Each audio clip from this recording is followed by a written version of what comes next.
14 noyabr tarixində, yəni həftənin 5-ci günündə göy üzündə ayla güney ay düymü arasında Qız bürcündə qovuşma açısı aktiv olduğu üçün bugün keçmiş bir sevgi münasibətiniz, keçmişdə yarımçıq qalmış bir mövzu və ya keçmiş bir duyğusal döngü yenidən gündəminizə gələ bilər.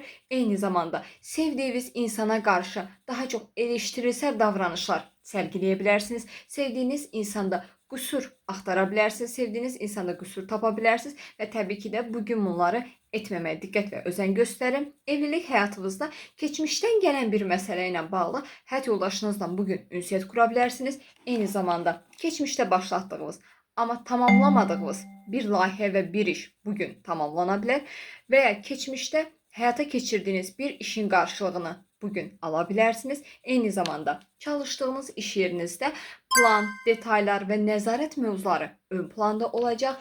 Ailə içində bugün biraz eleştirisel davranışlar yaşanıla bilər. Ona görə də ünsiyyətə diqqətli olmağa çalışın və ailə və ev həyatınızda keçmiş ailə məsələləri bugün yenidən gündəminizə gələ bilər.